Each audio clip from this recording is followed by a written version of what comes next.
무엇이 보이느냐? 삶이 곧 하나님입니다. 물론 수사적인 표현입니다. 무슨 말이냐? 종교는 삶을 이해하자는 겁니다. 어째서 삶이 이렇지? 어째서 어떤 사람은 사고로 일찍 죽고 또 어떤 사람은 그렇게 선해 보이지 않고 착하지도 않은데 좀 잘 사는가? 어쨌든 이런 우리가 이해할 수 없는 일이 많단 말입니다. 이것을 어떻게 이해를 했든지 간에 이해해보자. 이게 종교거든요. 그래서 삶을 이해하면 삶을 어떻게 살겠습니까? 그 이해한 대로 살지 않겠습니까? 우리 기독신앙인에게 삶의 주인은 하나님이십니다. 이러면 이 말에 부정을 안 하지 않습니까? 삶이 곧 하나님이다 이렇게 이해하면 하나님을 알아차리는 것이 보다 쉽습니다. 우리가 사는 이 삶을 통해서 우리는 하나님을 알고 또 배웁니다. 하나님을 지금 사는 이 삶에서 찾지 어디서 찾겠습니까? 따라서 어떤 사람이 하나님을 알아요. 안다 그래요. 물론 깊이는 차이가 있습니다. 그러나 깊이하는 걸 말해요. 그런 사람이 세상을 함부로 살겠습니까? 왜 사느냐? 하나님을 찾고자 사는 겁니다. 잘 먹고 잘 살자는 건 목표가 아니에요. 왜 그게 목표가 아닌 줄 압니까? 죽잖아요. 야곱이 살던 때였습니다. 그 지역에 가뭄이 크게 들었습니다. 7년 대기근이 닥쳤습니다. 모두가 굶어 죽을 판이었습니다. 우리 한반도에도요, 우리는 헌법상 북한을 우리나라라고 규정하고 있습니다. 근데 1990년대였어요. 북한에 3년 동안 가뭄이 들었습니다. 기근을 극복하기 위해서 김정일이 고난의 대형군이다 이런 구호를 사용했습니다. 이때 굶어 죽은 사람이요 300만 명이었답니다. 아일랜드, 영국 옆에 붙은 섬이가 아일랜드라는 나라입니다. 지금은 잘 삽니다. 1847년부터 7년 동안 기근을 겪었습니다. 근데 영국의 박해가 엄청났어요. 그때 아일랜드 전체 인구의 4분의 1이 굶어 죽었습니다. 고대사에서 7년 대기근이면 거의 죽는다고 봐야 합니다. 야곱은 아들 요셉 덕분에 큰 기근을 피할 수 있었습니다. 가나안을 떠나 애굽으로 내려가 정착했습니다. 애굽의 왕 바로를 아련하는 자리에서 자신의 삶을 이렇게 이야기합니다. 창세기 47장 9절입니다. 야곱이 바로에게 고하되 내 나그네 길의 세월이 130년이다. 내 나이가 얼마 못되니 우리 조상의 나그네 길에 미치지 못하나 나그네 길의 세월에 미치지 못하나 험악한 세월을 보내었나이다. 험악한 세월, 이게 결론입니다. 야곱의 인생이 그랬다 이 말입니다. 야곱은 그런 험악한 삶에서 하나님을 알았습니다. 물론 험악한 삶을 살지 않아도 하나님을 아는 사람이 있어요. 드물긴 하지만 에녹과 같은 사람이 그러지 않았나 싶긴 합니다. 그러나 보편적으로 그러지는 않습니다. 세상을 어떻게 살았던 야곱은 하나님과 관계의 끈을 놓지 않았습니다. 바로 그 때문에 이런 말을 할 수 있었던 거예요. 야곱에게는 다른 이름이 있습니다. 하나님의 사람이 새로 이름을 지어주었습니다. 이스라엘입니다. 여기서 12지파가 나옵니다. 오늘날 이스라엘이 그 이름이에요. 야곱에게는 원래 라헬이라는 부인을 원했어요. 그렇지만 본의 아니게 그 얘기하면 많이 가니까요. 4명의 부인이 원치 않게 생겼습니다. 레아, 라헬, 실바, 비라 4명의 아내와 11명의 아들을 앞세워 고향으로 돌아가는 중이었습니다. 문제는 쌍둥이로 태어난 형 에서였습니다. 에서가 어떻게 나올는지 뻔했습니다. 성격이 같은 모양이에요. 한 배에 나와도 그렇게 다른가 봅니다. 만나면 자기를 죽이려고 할 것입니다. 야곱이 에서가 받아야 하는 장자의 축복을 가로챈 일이 있었습니다.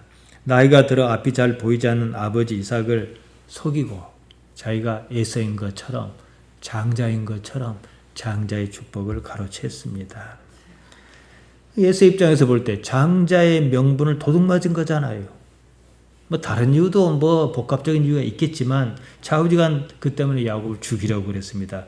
어머니 리브가가 이것을 알고 이래서는 참 곤란한 일이 안 좋은 일이 생기겠다 싶어서 야곱이 자기 친정으로 피신하도록 시켰습니다. 야곱은 하란 땅 외삼촌 라반의 집에 도망쳐 살았습니다. 거기서 이제 이렇게 가족을 이룬 거예요. 고향으로 돌아와야 할 때였습니다. 야복강 나루를 건너야 했습니다. 이제 건너면 이제 무슨 사단이 날 거란 말입니다. 식소를 먼저 보내고 혼자 남습니다.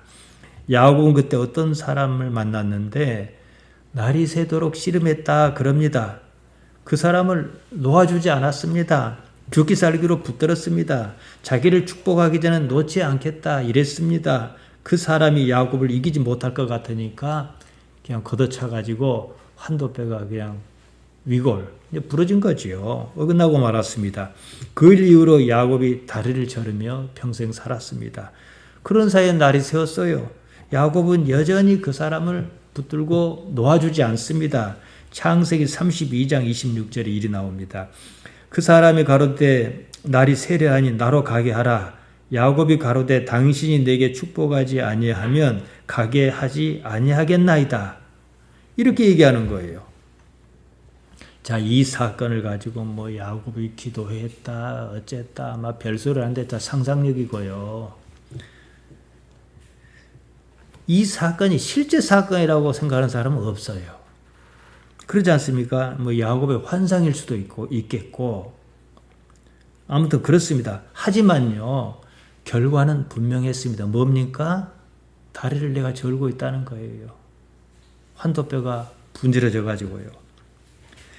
야곱이 그 사람에게 자기를 축복하라 그랬습니다. 다시 말씀드리면 축복한다는 말 한마디하고 환도뼈를 바꾼 거예요. 야곱은 그를 하나님의 사람이라 믿었습니다. 하나님이란 존재는 현현하기 어려운 존재이기 때문에 특정하기 어려워. 그러니까 하나님의 사람이라 그런 거지요. 여기서 이스라엘이라는 말이 나옵니다. 하나님과 겨루어 이겼다 이런 뜻이에요. 야곱의 삶을 보여줍니다.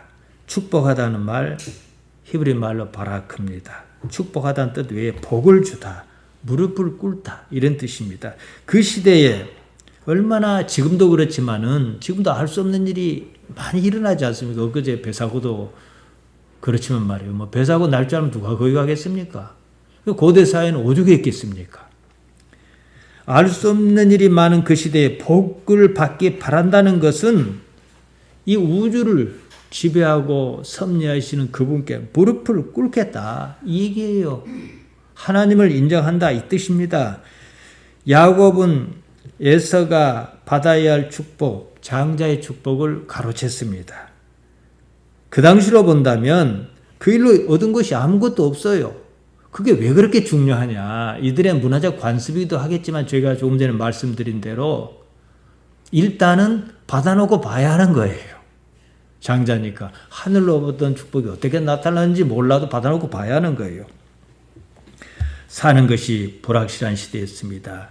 하나님의 도움이 절실했습니다. 축복을 받는다는 건 하나님께서 돌보아 주셔야 산다는 것, 믿음의 행위였습니다. 당장에 가시적으로 나타난 무엇이 없을지라도 말입니다. 왜냐? 오늘은 아니지만 내일이든 모레든 우환이 생기면 어떻게 할 겁니까? 우리 또한 이것을 믿지 않습니까? 하나님께 돌보아 주셔야 산다. 우리는 뭐 신앙 고백 차원에서 이렇게 하지 않습니까? 야곱의 입장에서 보면 야복강 나루에서 말이에요. 단지 축복한다. 말 한마디였어요. 야곱이 현실적으로 당장 얻은 것은 없습니다. 환도뼈만 부러졌습니다. 얻은 것이 아니라 잃었습니다. 그런 손해에도 불구하고 얻었다는 거예요. 그러면 야곱이 얻었다는 그게 뭐냐는 겁니다. 하늘로부터 오는 것 아니겠습니까? 그것을 기대하지 않았겠습니까? 야곱이 무엇을 중요하게 생각했는가? 제가 이것 때문에 야곱의 얘기를 먼저 꺼낸 것입니다. 앞서 말씀드렸습니다. 이스라엘이라는 말은 하나님과 겨루어 이겼다 이거예요. 창세기 32장 27절 28절에 이렇게 나옵니다. 그 사람이 그에게 내 이름이 무엇이냐? 이제 축복하라. 안 그러면 죽기 살기로 붙들겠다. 나하고 그냥 같이 죽자. 이랬단 말이에요. 그러니까 이제 못 해보겠으니까 그러면 내 이름이 무엇이냐? 그가 가로되 야곱입니다. 그랬단 말이에요. 그 사람의 가로되 내 이름을 다시는 야곱이라 부를 것이 아니요 이스라엘이라 부를 것이니 이는 내가 하나님과 사람으로 더불어 겨루어 이겼음이니라. 이랬습니다. 원문에는 하나님과 사람으로 개정판 성경은 이제 우리가 가진 성경에는 하나님과 및 사람으로 이렇게 번역했습니다. 원문에 보면요. 임 엘로임 웨임 아나심입니다. 하나님과 함께 사람과 함께 이 뜻이에요. 하나님과 겨루어 이겼고 다른 한편으로는 이미 사람과 겨루어 이겼다 이 말이에요. 이게 삶이잖아요. 우리가 사는 삶을 보세요. 사람과 겨루는 삶입니다. 그렇지 않습니까? 사람만 생각하고 사람과만 겨루겠다는 사람은 하나님을 모르는 무신론자입니다. 사람과도 뭐 살다 보면 그럴 수밖에 없잖아요. 경쟁이니까. 사람과도 겨루겠지만 다른 한편으로 하나님과 겨루는 것이 인생이다. 이렇게 생각하는 사람이 있단 말이에요. 우리 같은 신앙인입니다. 인생을 단순히 사람, 곧 땅의 관계로만 보지 않는다는 것입니다. 삶은 내 뜻대로 내가 생각한 대로 사라지지 않습니다. 제가 지난 시간에요. 기대를 품지 말라 말씀드렸습니다. 자기가 품은 그 기대에 맞추어 살려고 하면요. 잘못 가니까요. 거기에 맞추지 말라는 거예요. 기대라는 것은 사실 푸니마의 요구가 아닙니다. 육체의 요구입니다. 그 기대는 사실상 충족하기가 어렵습니다. 자기가 기대했던 대로 사라지던가요. 오히려 기대해놓고 거기에 맞추어 살려 하다 보니까 하마르티아만 생겨나고 삶이 꼬이고 그럽니다. 기대한 대로 이루어지지 않고 뜻한 대로 사라지지 않습니다. 우리는 끊임없이 우리가 처한 삶의 환경에 부딪히며 삽니다. 때로는 저항하고 때로는 타협하고 때로는 받아들이며 삽니다. 그러는 가운데 자기 나름대로 어떤 합의점을 찾습니다. 이 부부같이 친밀한 관계는 없잖아요. 서로 뭐 인고 부분에 할 정도로 가까운 사람도요. 상대방 눈치 많이 봅니다. 내가 왜 이 말을 하는지 자기를 들여다봐요. 상대방 비유 맞추려고 말한 거예요. 이런 일 많습니다. 어쨌든 합의점을 찾고 거기에 맞춰 삽니다. 거기서 조금 더 나간 사람이 있고 덜 나간 사람이 있어요. 조금 더 나간 사람이 있어요. 심하게 더 나간 사람도 있지요. 세상을 억한 마음으로 본다든지 그런 사람입니다. 엊그제 뉴스에 희한한 일이 있었습니다. 서로 주차 문제로 시비가 걸려서 싸웠습니다. 세상에 그런다고 70대 노인이 집에 가서 일본도를 가져다가 상대의 손을 잘라버릴 수가 있죠. 물론 자르려고 자른 게 아니라 휘두르니까 막으려다 보니까 그랬겠지요. 또 조금 덜 나간 사람이 있어요. 이 사람들은 또 지나치게 수용적인 삶을 삽니다. 그래서 그래봤자 뭐 있겠냐 해서 아무것도 안 하고 살려고 그래요. 그 사람 또한 자신의 삶에 대한 불만을 그런 식으로 드러낸 겁니다. 세상에 대해서 불만이 많습니다. 자신을 용납할 수 없어요. 그래서 아무것도 하지 않겠다 이럽니다.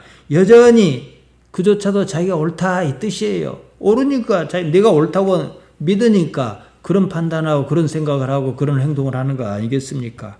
자기가 세상 이치의 중심이지요. 세상이 자기 마음에 들어야 합니다. 자기를 부인하라는 예수님의 말씀은요. 귓가에도 안 들어옵니다. 이게 다음 시간에 나옵니다. 이런 절차에 따라 다 나오는 거예요. 세상이 뭐 더러워서 못 살겠다는 둥, 이렇게는 더는 못 살겠다는 둥, 그래서 자기 목숨을 끊는 사람도 있어요. 마찬가지입니다. 다들 사는 이 세상에서 우리는 하나님을 생각합니다. 사람과 함께하는 것만 생각하지 않습니다. 하나님과 함께하는 것을 생각합니다. 임 엘로임 웨임 아나심, 하나님과 함께 사람과 함께 생각합니다. 왜냐? 하나님께서는 삶으로 역사하신다는 사실 인지하기 때문이에요. 또 하나님께서는 삶으로 사람을 통해서 역사하시기도 합니다. 이것을 깨치지 못하면 답이 안 나옵니다. 잠언 3장 6절이 말합니다. 너는 범사에 하나님을 인정하라. 제가 자주 말씀드렸습니다. 인정하다, 히브리 말로 야다입니다. 하나님 알아라 그 말씀이에요. 헬라 말로 하면 기노스코입니다. 이게 그냥 아는 것 이상이라고 말씀드렸습니다. 삶의 모든 일을 통해서 하나님을 알아가라. 삶의 현실을 깨닫는 것입니다. 야곱 이야기가 이것을 단적으로 보여줍니다. 130년 험악한 세월을 보내었나이다. 무슨 말입니까? 별짓 다 해도 소용이 없었습니다. 세상 일이 하나님 손바닥 안에 있었습니다. 요셉이 언제 그곳에 기근이 닥칠 줄 알았겠습니까? 어느 날 보니 자기가 색동 옷을 입고 있었고, 어느 날 보니 형들의 시기심을 샀고, 어느 날 보니 구덩이에 빠져 있는 거예요. 어느 날 보니 애굽으로 가는 상인에게 팔렸고, 또 어느 날 보니 노예로 보디발의 집에 종으로 있었습니다. 또 어느 날 보니 내가 감옥에 있는 거예요. 또 어느 날 보니 자기가 애굽의 총리로 있더라는 얘기입니다. 어느 날 보니 제가 반복했습니다. 그 어느 날 보니 이랬을 때 그 관점이 어디겠는가? 하나님 편에서 자기 삶을 바라보는 게 아니겠습니까? 그래서 제가 여러분에게 삶을 지켜보라 자주 말씀드린 겁니다. 자주 그래야 합니다. 그러는 사이에 여러분 자신이 하나님 우편에 있다는 느낌이 들어요. 나는 이 육신에 갇혀 살긴 하는데, 아까 제가 요셉의 얘기를 개괄적으로 말씀드린 것처럼 그렇게 관점을 바꿔보면은 하나님 우편에서 이렇게 보면은 말이에요. 자기를 지켜보는 이런 느낌 든단 말이에요. 이 관점을 견지해야 한다는 거예요. 그 눈으로 세상을 보면 세상이 다르게 보입니다. 자기 자신이 객관적 대상으로 보입니다. 하나님의 눈으로 자기 자신을 보는 거예요. 그렇게 사는 겁니다. 평생을 그렇게 살았습니다. 삶을 마치는 날이 닥칩니다. 그때 나는 사라지고 하나님만 남습니다. 왜냐? 그때는 이미 관점이 바뀌어 있거든요. 바로 이것이 성경이 말하는 영생입니다. 내 몸은 쓰러질지라도 하나님께서는 영원하시지 않습니까? 근데 이 몸을 타고 있던 내가 딱 일로 바뀌어버렸어요. 영원한 삶의 세계는 분명히 지금과 같지는 않을 것입니다. 부활하신 예수님께서 그걸 몸으로 보여주시지 않았습니까? 살과 뼈는 이때 성질이 달랐습니다. 사람은요, 삶에서 만들어집니다. 태어나는 것만 갖고 사람이라 할 수는 없어요. 겟네데 아노덴, 하늘로부터 났다, 거듭났다, 이 말이 그겁니다. 그때 비로소 자신이 사는 이 삶의 주인이 하나님이시구나, 이걸 압니다. 이게 우리 기독신앙 아닙니까? 90이 넘은 할머니가 있습니다. 거의 우리 집사님들 수준이지요. 처녀 때 결혼하고 싶은 좋은 사람이 있었습니다. 그런 마음이 없겠어요. 다른 사람과 결혼해 이제 아들, 딸, 손주 다 보고 이제 살았습니다. 일찍 친정어머니를 여의고 올케손에서 자랐어요. 하라는 대로 할 수밖에 없지요. 그때는 나이도 어리고 철도 없고 여러 가지 여건상 말이에요. 100살 가까운 나이에 그 남자가 마주쳤어요. 근데 그 남자가 하는 말이 당신이 나와 결혼했었어야 하는 것인데 이러더라는 겁니다. 그 남자도 마음이 있었다는 얘기 아니겠습니까? 서로가 마음은 있어도 그럴 수 없었습니다. 여러분은 이런 상황을 충분히 상상할 수 있습니다. 그런 세월을 살지 않았습니까? 여기서 우리가 잠깐 생각해 봅시다. 내가 그때 그 남자와 결혼했다면 지금의 나와는 어떻게 다를까? 지금의 나는 아닐 거예요. 왜냐? 삶의 환경이 달랐지 않습니까? 아들도 딸도 지금의 아들과 딸은 아닐 거잖아요. 나라는 존재는 태어난 그 모습 그대로 살아가는 것이 결코 아닙니다. 태어난 거기에 세상을 산 경험이 여러 가지가 나한테 뒤섞여서 그걸 나라고 하는 거예요. 그러니까 아주 일부분은 원초적인 거 있어요. 내가 남녀로 태어났다든가 여자로 태어났다든가 이건 있어요. 그건 안 바뀌어요. 이름도 안 바뀌고 주민등록번호도 안 바뀌고 설마 이름도 법원에 가서 바꿉디다마는 그래요. 그런 나와 지금의 나 다르단 말이에요. 오히려 내가 지금의 나라는 사실 오히려 이상할 정도예요. 생각해 보세요. 나의 의도와는 상관없는 여러 상황이 얽히고 설켜 지금의 나를 이뤘기 때문입니다. 저는 우리 월전에 30년이 넘은 세월을 살고 애들을 키웠습니다만은 이삿짐 풀고 이런 동네가 있구나 알았습니다. 와본 적이 없던 데입니다. 그러니까 뭐 그 사람이 그 사람 아니겠냐 이렇게 생각하는 것은요, 삶이라는 여정을 전혀 고려하지 않은 거예요. 생각해 보세요. 무슨 사고만 당해도 지금과는 전혀 다른 삶으로 바뀝니다. 교통사고를 당한 사람이 있어요. 무척 건장하던 청년이었습니다. 허리를 다쳐서 하반신을 쓸 수가 없는 상황이었습니다. 휠체어에 의지하여 삽니다. 교통사고 이전의 건장한 모습은 아닙니다. 거기에 맞는 삶의 자신으로 다듬어지는 거예요. 자, 내가 휠체어에 타지 않았을 때는 그냥 장애인이 있다 그러면 그런가 보다 했어요. 그러나 내가 막상 그 위치에 있었을 땐 또 달라지는 거예요. 지금 현실에 나가 그때를 예상한, 그 남자와 만났을 그때를 예상한 나와 어떻게 다를까? 여러분 깊이 생각해 보셨습니까? 무엇을 나라고 하는가? 이 질문이에요. 삶이 달라지면요, 모든 것이 달라집니다. 사람은 어떻게든 자기가 사는 삶에서 영향을 받습니다. 내가 사는 삶의 자리는 모든 것이 나에게 영향을 미칩니다. 여러분도 저에게 영향을 미치고 저 역시 여러분에게 영향을 끼칩니다. 그 모든 것이 결국은 지금의 나를 형성합니다. 물론 본질적인 건 바뀌지 않습니다. 여자로 태어났다든가 어린 시절에 태어나기 전에 이미 만들어진 원리적 성격이라든가 이건 삶 이전의 문제입니다. 나의 인생이 그것으로 정해지지는 않습니다. 삶의 양태에 따라 조금씩 계속 바뀌어가면서 만들어지는 거죠. 제가 목사로 살았습니다. 어떤 교회에 예수님을 믿었고 이렇게 살았습니다. 목사로 살다 보니까 성경을 보더라도 더 깊이 보았습니다. 작은 섬 교회를 맡아 사역하다 보니까 또 거기에 맞는 캐릭터, 이 인격이라는 말로 되게 번역하는데 번역이 좀 어렵습니다. 캐릭터를 이렇게 다듬어줬습니다. 다른 경우를 한번 생각해 봅시다. 우회하는 길에 절에 놀러 갔습니다. 어떤 스님을 만나 대화를 나누는데 크게 감동을 받았습니다. 부처님 말씀이 참 좋은 거예요. 인생 뭐 별게 있겠냐. 머리를 깎고 중으로 살기로 했습니다. 그랬다면 저는 지금 뭐하고 있을까요? 대웅전에 앉아 목탁 두드리고 있겠지요. 그나가 그나냐는 얘기예요. 다릅니다. 당연히 저의 의식은 지금과 같지 않습니다. 남이 나를 알아보는 겉모습만 같지 다 달라요. 아이고 내가 목사가 됐냐. 한편으로는 아이고 내가 중이 됐구나. 물론 그렇다 해도 같은 게 있어요. 이름도 같고 중등번호 같은 것이죠. 성격의 본질을 이루는 무엇 타고난 것은 같습니다. 그 나와 지금의 나가 같은 것이라면 누구에게 구원이 있네 없네 이런 구분이 필요하지 않습니다. 우리가 이렇게 애써서 예배당에 나오고 할 것도 말 것도 없어요. 다 정해졌는데 뭐 그러잖아요. 우리가 말하는 구원이란 결국은 후천적 성질에 따른 것입니다. 성경을 읽고 예배하고 이런 모든 행위가 나를 다른 나로 개조합니다. 성능을 업그레이드하는 거죠. 이 컴퓨터가 업그레이드하니까 컴퓨터가 생각나는데요.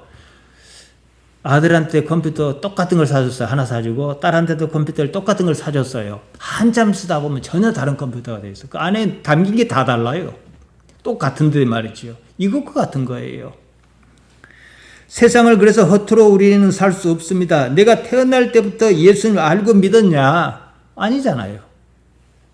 근본은 어디 안 갑니다. 그래서 평생을 그렇게 사는 사람이 있어요. 그래 보이는 경우입니다. 그 사람은 자기 근본과 똑같은 환경을 만났고 설령 다른 환경이 주어졌을지라도 자기 근본과 똑같이 이해하고 받아들여서 안 바뀐 거예요. 바뀌어야 해요. 타고난 것이 인간으로서 아주 기본적인 성격을 형성합니다. 그 바탕에 보태고 다듬고 만들어지는 것이 있습니다. 인격입니다. 삶의 환경이 다르거나 같은 환경일지라도 다르기를 바라는 의지가 있습니다. 삶이 인격을 갈고 다듬습니다. 원래는 같은 사람이었을지라도 다른 사람으로 방향을 틀며 성장합니다. 운명을 바꾸는 거예요. 원래 가지고 있던 성질, 그 흔적은 있어요. 그것이 심하니까 사람은 달라지지 않는다. 이렇게 말할 뿐이에요. 물론 상당수 사람이 거의 구수준으로 살긴 합니다. 타고난 성질을 뭐라 합니까? 유전자다 그래요. 환경적 요인에 의해서 갖추는 성질을 뭐라 합니까? 미미라 그럽니다. 이것을 환경유전자라 그래요. 이 둘이 똑같아요. 작동 방식이요. 그래서 살면서 타고난 유전자에다가 살면서 만난 환경적 유전자를 섞어갖고 다음 세대로 내려가는 거예요. 삶이 이렇다면 우리는 무엇을 할 것이냐 답이 나와야 합니다. 저 같으면 하나님을 보다 깊이 알기로 했습니다. 다 버리고 하나님은 알자 그랬어. 하나님만 알자. 거기다 삶의 초점을 맞췄습니다. 저는 목사니까 그렇게 쉽잖아요. 어차피 삶은 유한합니다. 영원한 것에 걸기로 했습니다. 영원한 것을 바라는 데서는 무엇이 있을 것이다. 그것을 위해서 살자 그랬습니다. 뭡니까? 영성입니다. 신령한 성질입니다. 하나님을 바라는 성향입니다. 푸뉴마티코스입니다. 지금까지 제가 말씀드린 이 관점을 유지하면서 오늘 본문을 보면 금방 이어갑니다. 예수님께서 베스다에 이르셨습니다. 이곳은 예수님께서 오병이어의 기적을 일으키신 데입니다. 5,000명을 먹이신 데예요. 거기리자 사람들이 예수님께 소경 한 사람을 데리고 왔습니다.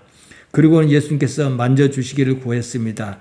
헬란 말은요, 우리말과 좀 많이 다릅니다. 시제라는 것은 이제 과거라든가 미래라는 걸 나타내는 이런 것도 많이 들어있고요. 또 어떤 동사 하나에 누가 그 일을 했냐 이것도 또 들어있어요. 그래서 페루신 아우토이티 플론, 페루신은 페로가 현재 능동 3인칭 복수로 쓰였는데 이 단어 하나가 그들이 데리고 왔다. 이 말이에요. 페루신 그러면 그들이 데리고 왔다. 이거 단어 하나에 다 들어있어요. 아우토이는 그러니까 그가 누굽니까? 예수님이시잖아요. 그러니까 예수님께 데리고 왔다. 티플로스가 남성 단수로 쓰인 게 바로 티플론인데 소경을 말합니다. 직역하면 사람들이 소경 한 사람을 예수님께 데리고 왔다. 이겁니다. 카이 그리고 파라칼류신 아우톤 그들이 저에게 구했다. 사람들이 예수님께 구했단 말이에요. 어떤 만져주시기를 구했다 이거죠. 정리하면 이렇습니다. 사람들이 소경 한 사람 예수님께 데리고 왔습니다. 뭐 때문에 데려왔겠어요? 예수님께서 어떻게 해주시면 나을 수 있다. 이런 기대가 있을 거잖아요. 또 그 사람들이 예수님께 구했습니다. 소경 자신이 눈을 뜨려고 예수님께 나아왔다든지 예수님께 구했다는 행위가 아니에요. 사람들이 그랬다는 얘기예요. 예수님께서 소경의 손을 붙들고 밖으로 나가셨습니다. 한적한 곳으로 가셨습니다. 예수님께서는 공생의 사역 기간 중 대부분의 기적을 공개적 장소에서 행하셨습니다. 근데 본문을 포함해서 세 군데는 딱 이런 식으로 나와요. 우리가 마가복음 5장에서 봤습니다만 회당장 야이로의 딸을 살리실 때에 베드로와 야고보와 요한 외에는 아무도 따라 들어오지 말라 이러셨고요. 마가복음 7장에 나오는 지난번에 봤습니다. 기먹고 어눌한 사람을 고쳐주실 때도 따로 데리고 나가셨습니다. 이럴 때는 해석이 분분합니다. 환자의 안정감이라든가 집중하기 위해서 그랬다든가 환자가 예수님을 의지하는데 방해가 없도록 했다든가 성경 그런 설명은 없습니다. 예수님께서 그 사람 눈에 침을 뱉으셨습니다. 그리고 안수하셨습니다. 왜 침을 뱉으셨을까? 왜 그렇게까지 하셨을까? 의문이 갑니다. 우리가 아무리 생각해봐도 침 자체가 효험이 있을 것은 아닐 거란 말이에요. 앞서 제가 마가복음 7장에서도 보았습니다만 기먹고 말이 어눌한 사람을 고치실 때도 이런 행동을 하셨습니다. 마가복음 7장 33절에 나옵니다. 예수께서 그 사람을 따로 데리고 무리를 떠나서 손가락을 그의 양귀에 넣고 침을 뱉어 그의 현에 손을 대시며 무리가 떠났다든지 침을 뱉은 손을 그 사람의 혀에 대셨다든지 똑같습니다. 예수님의 행위가 어쨌다 이것을 보기 전에 행위가 무척 구체적이고 감각적이었다는 거예요. 사람 감각적인 걸 좋아합니다. 예수님께서 뱉으신 침이 무슨 특별한 효험이 있다 이렇게 보면 곤란합니다. 당시 그 지역에서 그런 식으로 주술사라든가 어떤 병을 고치는 이런 일이 있었던 것 같아요. 그 방식으로 하셨지 싶어요. 그런데요. 가장 좋은 방법이 뭐겠습니까? 예수님께서 침을 뱉어서 이 문목사 고질적으로 아픈 귀를 고쳐주실, 지금 그럴 수 없잖아요. 가장 좋은 방법이 뭐겠습니까? 말씀으로만 하는 거예요. 성경에도 있어요. 마태복음 8장에 나오는 얘기 아닙니까? 예수님께서 가버나움에 들어가셨습니다. 한 백부장이 예수님께 나와 간구했습니다. 자기 하인이 중풍병에 걸렸는데 누워서 무척 괴로워합니다. 이거에 고쳐주십사 이거거든요. 예수님께서 내가 가서 고쳐주리라 이러셨어요. 근데 백부장 이리 말합니다. 마태복음 8장 8절입니다.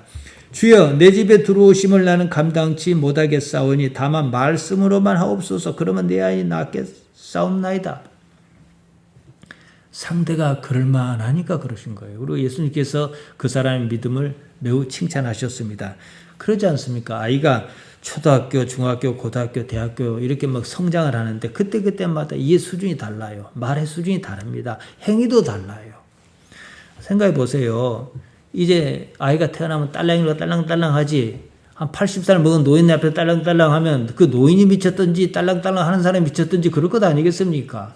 수준에 따라 다른 거예요. 믿음도 마찬가지입니다. 침을 뱉고 그래야만 믿는 사람이 있고 당시 풍토 그러니까 말씀으로만 믿는 사람도 있다는 거예요. 지금은 세상이 많이 발달했습니다. 지금도 종교 행위에서는 무슨 주술적인 방법이 더 잘 먹힙니다. 그 수준이에요. 막 그냥 우리 흔히 쓰는 말 주여 뗏목을 친다든지 주여 삼창을 해야 속이 시원하다든지 그게 나쁘다는 게 아니라 그러면 더 잘 통할 것 같다는 게 뭐겠어요? 똑같이요. 그러니까 이단에서 이상한 행위가 막 나오는 거예요. 받아들인 사람이 그 수준이기 때문입니다. 이것을 깨는 것 또한 믿음이라는 거예요. 왜냐? 침을 뱉어 어쩌고 하여 병이 나오면 침을 뱉어 어쩌고 하는 그 행위에 집착할 것 아니겠습니까? 예수님께서는 그래서 아까 뭐 똑같은 행위를 반복적으로 사용하신 적은 별로 없어요. 어떻게 했더니 복을 받았다. 흔히 그렇게 말하지 않습니까? 어떻게 했다는 그 행위가 복을 주는 근거라고 무의식적으로 생각해요. 의식적으로는 안 그러지만 말이에요. 우리가 복을 받았다면 복을 받는 근거는 뭡니까? 어떻게 한 겁니까? 하나님이신 거예요. 어떻게 해도 하나님께 복 안 주실 수도 있어요. 그러잖아요. 헌금을 많이 했더니 복 받았다 그럽니다. 헌금을 많이 해도요, 복 안 받는 경우도 있어요. 우리가 헌금을 왜 합니까? 복 받기 위해서 한 것이 아니에요. 우리는 하나님과 적어도 월전교회 성도는 하나님과 거래한 적이 없습니다. 하나님 좋아서 한 거예요. 이렇게 하나님께 기쁘실까 싶어서 한 거예요. 마치 아이가 부모에게 선물하듯이 말이에요. 조금이라도 하나님께 더 가까이 나가겠다 이런 표현이 아니겠습니까? 다들 그러니까 복이 없을 것 같으니까 뭐 헌금해 봤던들 뭐 복도 안 받고 그러니까 나 안 갈란다. 돈만 아깝다. 안 갈란다 그러잖아요. 왜냐? 그 사람은 하나님과 거래하려고 한 건데 거래가 성사가 안 된 거예요. 우리는 거래를 한 적이 없습니다. 하나님 자체가 목적이기 때문입니다. 선지자 엘리사 때였습니다. 나아만이라고 하는 걸출한 아람의 장수가 있었습니다. 나아만은 자신의 문둥병을 고치려고 상당한 예물을 준비해서 이스라엘의 엘리사를 찾습니다.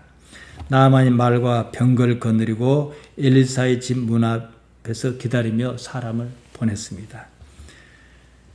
엘리사는 나아만이 올 줄 알고 있었던 모양입니다. 엘리사는 나아만이 보낸 사람에게 가서 이렇게 전하라 그랬습니다. 너는 가서 요단강에 몸 7번 씻으라. 내 살이 회복하여 깨끗하리라. 나아만이 엘리사가 한 말을 듣고 엄청 화를 냈어요. 열왕기하 5장 11절입니다. 나아만이 노하여 물러가며 이르되 내 생각에는 그가 내게로 와서 서서 그의 하나님 여호와의 이름을 부르고 그 손을 그 부위에 흔들어 내 병을 고칠까 하였도다. 내 생각에는 내가 생각하다 이 말이 히브리 말로 와요멜인데 아마르가 원형입니다. 이제 히브리 말도 아까 헬라 말처럼요, 막 시제, 뭐 단수, 복수, 인칭 막 한꺼번에 들어가 있습니다. 동작의 주체가 누구인가 뭐 이런 게 다 들어가 있어요. 그래서 와요멜은 아마르가 원형인데 와요멜이 이렇게 쓰면 나만이 그리 생각했다. 그가 생각했다. 이 말이거든요. 자기가 생각한 걸 믿은 거예요. 그리고 자기가 생각하기를 엘리사가 탁 나와가지고 자기 하나님 여호와의 이름을 부르면서 막 이 문둥병이 도진 그 자리에 손을 막 흔들고 막 그냥 춤을 추면서 어떻게 할 것이다 이렇게 생각한 거예요.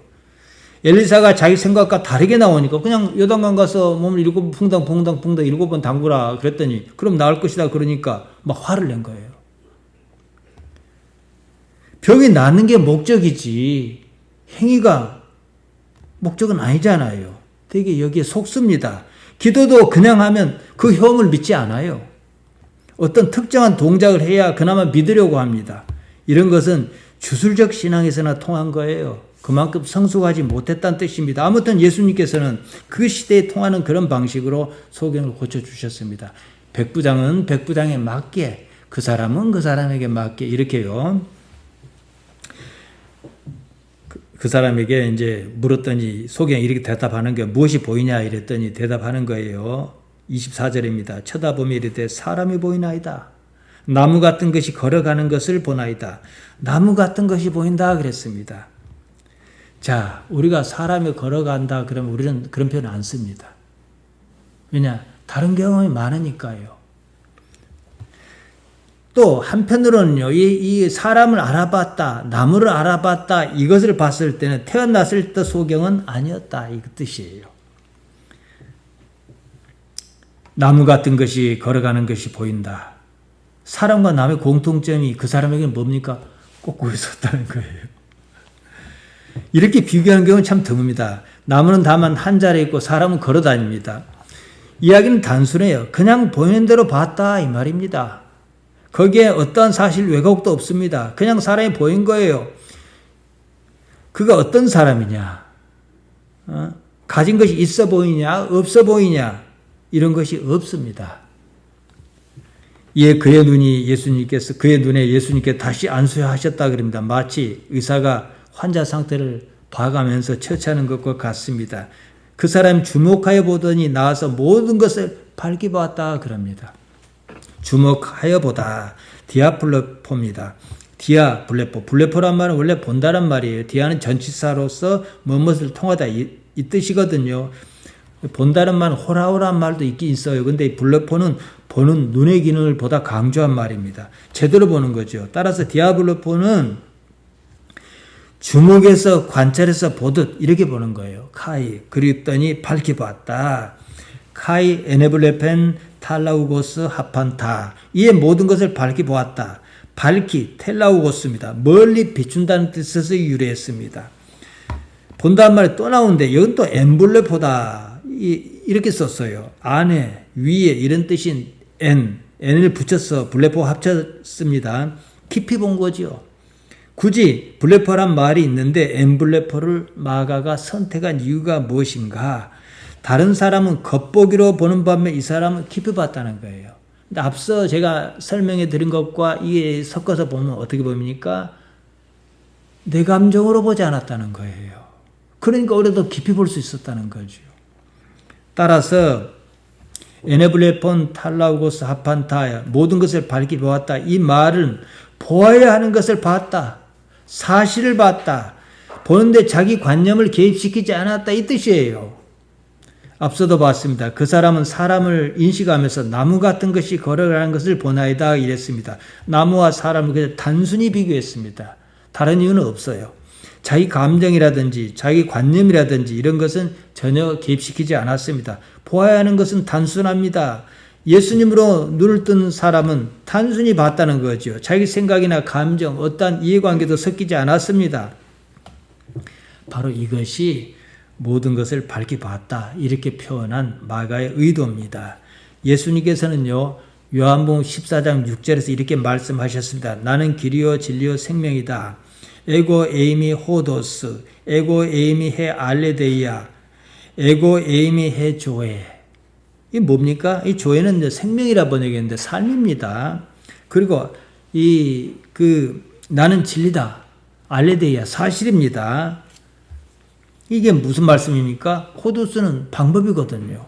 그러니까 호도스, 알레데이아, 조에가 공통적으로 무엇을 가리키냐? 이걸 감잡아야죠. 나는 길이다. 나는 사실이다. 나는 삶이다. 이 세 가지를 뭉뚱거리면 내게는 방법이 있다. 안 죽고 사는 방법이 있다. 세상을 사실대로 보면은 산다. 이 말씀이에요.